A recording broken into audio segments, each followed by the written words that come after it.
नमस्कार मंडळींनो, चला तर आता आपण पाटवडीच्या भाजीला लागणारा रस्सा बनवूया. पहिले आपण तेल घेऊया, त्याचं गरम झाली त्यात कांदे टाकूया.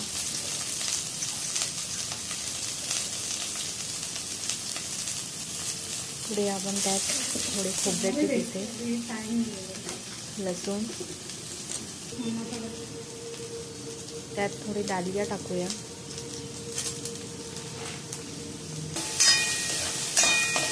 आणि कोथिंबीर आणि हे छान प्रकारे मिक्स करून घेऊया.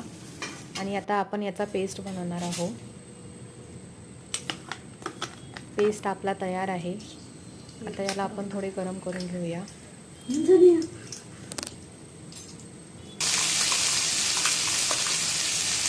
याला छानपणे शिजू देऊया. आता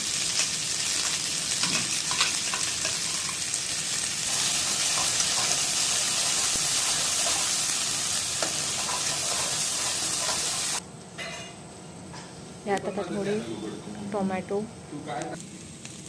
मसाले, धनिया पावडर, जिरा पावडर, मिरची पावडर,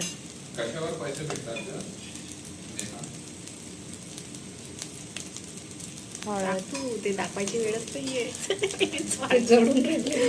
मसाला, मीठ, स्वादानुसार नमक.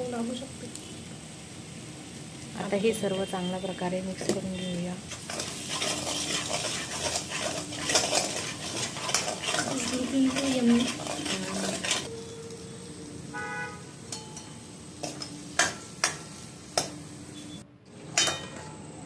त्यात आपण पाणी टाकूया.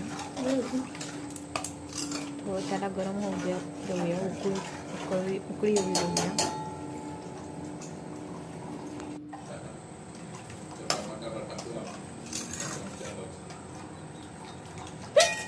हा आपला पाटवडीला लागणारा रस्सा तयार. आणि ही आहे पाटवडी.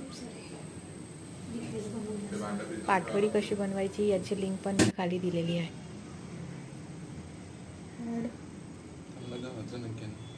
ही आपली चवदार पाटवडी भाजी तयार आहे. आणि पाटवडीच्या भाजीला लागणारा रस्सा.